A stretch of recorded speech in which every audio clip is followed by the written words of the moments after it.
Hey, what's going on, Archons? Welcome to another video. This one is actually a special video because I have not done anything like this yet.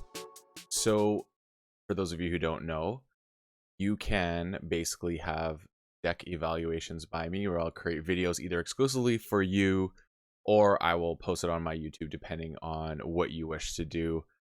And I only have a few spots available to take this offer, and my guy Vaultboy decided to snatch this up, and he gets the first video of this. And this is the deck that he submitted to me: Sorcerer, Flarald, Rubberus. Yeah, I think that's how you say that. You'll notice that I have not shown the SAS score because that is not what this is about. I do not want any judgment on a deck based on just its SAS alone. I want to go over it and look at all the fun things that are in store for it. So first off, let's just go over the card pool ever so slightly here and just see what things kind of like pop out right off the top. If we're just gonna, I'm gonna go house by house and then break it down by how I think things can work together. So first up, I have to say that the Eureka to start the game off is never a bad thing. Obviously, this is a time traveler deck with a Help from Future Self, and it has some great things in that regard. Swapping the positions of two creatures in the battle line, I see that being very handy in the end. Same with a backup copy on your time traveler, seems pretty nice. There's also the helper bot, Igor, Archimedes situation, or even time traveler. I think they all kind of fit in that spot right next to Archimedes. And obviously standardized testing comes into play with that, because either 2 is going to be the lowest, or if helper bot's out, 1, which can be really handy with getting that helper bot back, because helper bot is a very helpful card. So what does helperbot want to do? So looking at the obvious one is Binite Rupture into a key charge. Seems like a very obvious one that you can pull off. Obviously, there's also a decent number of creatures within the logo suite, so you could even just go full moon and get the most out of that. That's, I think, the two ways you could really enjoy that moment. Obviously, there is like 17 creatures is not a low amount now that Dark Tidings is in the mix, and we see what the average is probably going down for creature count. So it's right about, as you can see on the stats here, there's 17.7 is considered the average. So it's in a good space. What else do I like about logos? Well, I mean, Eureka, I can't keep saying that enough. Eureka is such a good turn 1 card. It gives a lot of options. Just in general, it's going to give good tempo and pace to the game for yourself. Just looking at that alone, that's definitely the main things I see. Obviously, Stutterkin comes into play really nicely. Different ways protecting Stutterkin may be the issue, because 2 power and the notoriety of Stutterkin is obviously going to make it less likely to have an impact. And I don't think something like backup copies or a spot next to Archie is going to be reserved for Stutterkin alone. So there is that. The cool thing that I like is the Quantum Finger Trap. If you swap 2 positions, like let's say you played some creatures in your battle line in some way, then you can swap them to be next to Archie. So then you can then use that creature to fight into something, die, and then get archived for use on your next turn. Now let's move over to Mars, which I think is actually maybe the most interesting house in this deck. And you're saying, what the heck are you talking about, right?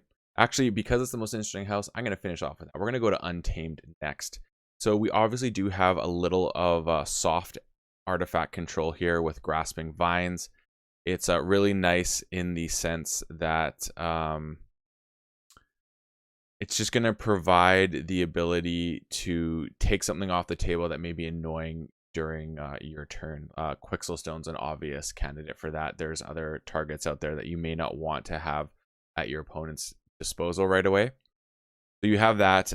Key charge in here is interesting because I'm not quite sure how key charge would work on this turn. Like, it's everything in here does not dictate that key charge is going to be a very good turn.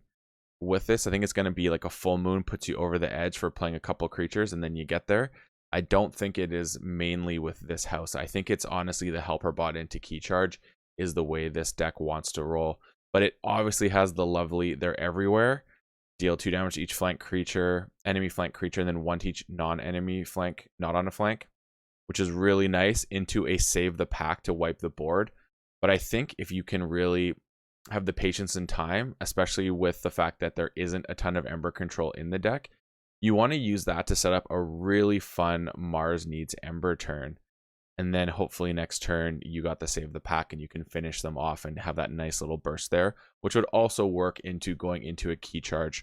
So this deck looks like it's not a, you're not going to be basically going one house and just getting everything like boom, boom, boom, it's working. You're going to be going between houses, I think, and having a lot of fun setup. And there's more complex lines of play that require calling different houses between turns. You can't go turn after turn necessarily the same house. And you're going to get some really interesting results as that goes.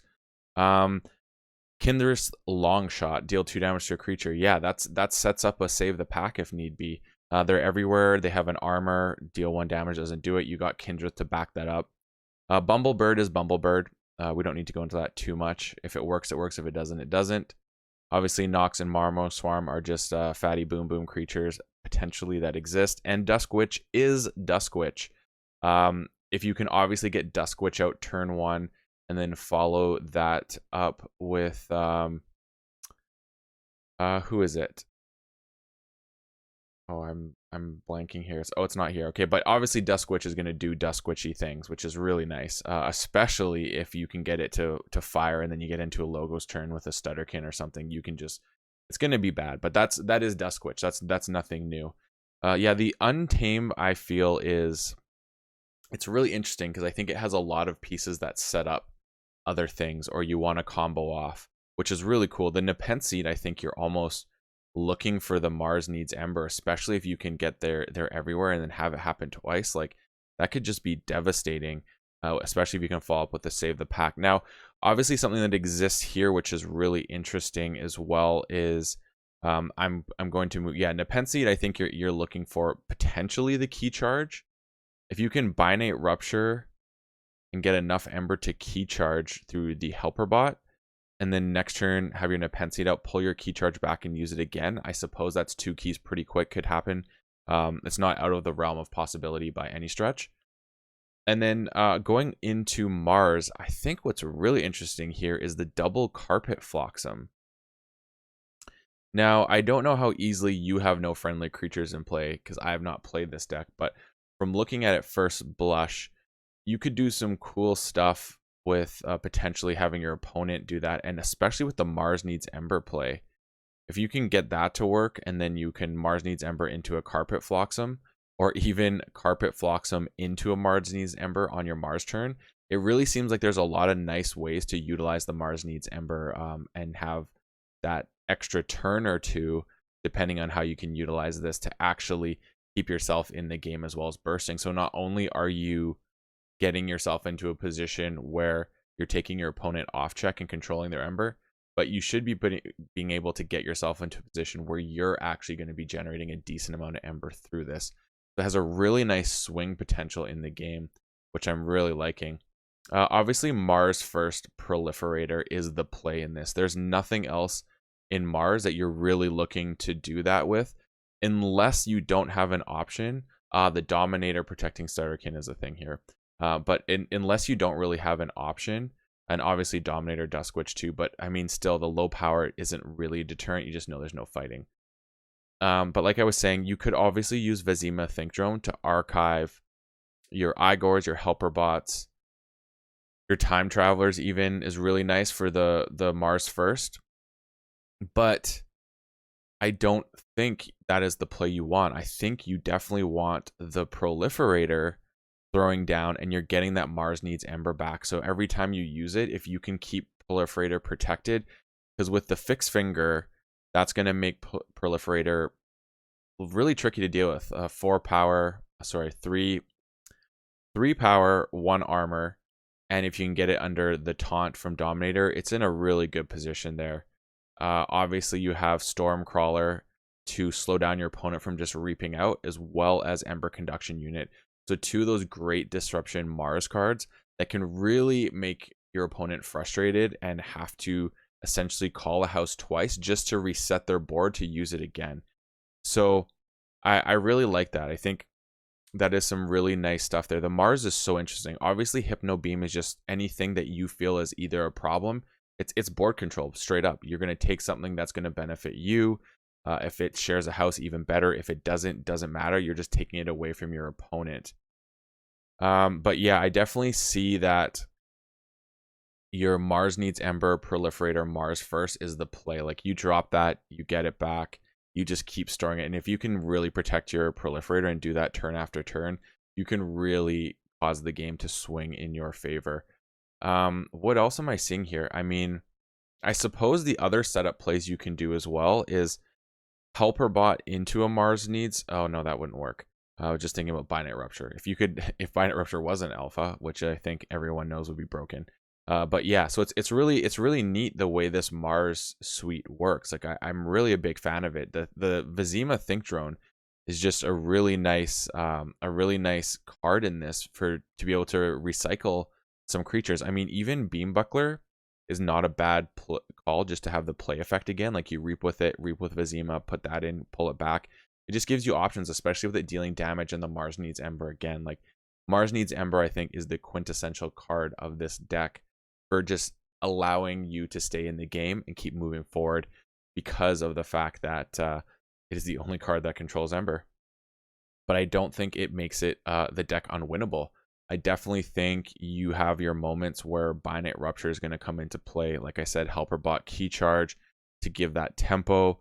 And then if you can Mars needs Ember, like, you're just laughing. Like, if you can actually get into a position where you Binite Rupture Helper Bot into Mars needs Ember, that's really nice, because you just gave them more Ember that you put on their creatures that you can then take care of. So this is, like I said, I think there's a lot of go-betweens the houses here. If you're going there everywhere, into a Binite Rupture, into a Helper Bot, into a Mars needs Ember, you're laughing. And if you're holding a Proliferator Mars first in hand, and then you can go do that again, that's just wild. And then you have things like standardized testing, or if you got to save the pack waiting in the wings, you're just going to wreck the opposition, and it's going to be not fun. And like I said, you pull Nepenthe Seed back and you can key charge. Like, I just see that going so well. It's really interesting the way this deck plays. But as a result, I think this deck is best suited in, like most combo decks, in a multi-game format. So something that requires you to not just be playing a best of one. This deck will benefit greatly from you having those turns to draw the cards and pull this off. But I see really fun stuff here, really cool lines of play that can happen. And yeah, it would be a lot of fun. So I think I'm going to jam this on stream this week just to give it a test run and see how my theories go, if my man Vaultboy is okay with that. So if you want to be a part of this and have your decks analyzed, there's literally only a couple spots. Then please tune in to my Patreon, link below, and see if that's a tier you'd be interested in being a part of. So you not only get deck draws every month, you also get to have a deck of your choice evaluated in a video format by myself. So I hope you enjoyed this, and as always, may your Ember never be stolen and your keys forged promptly. Have a good one.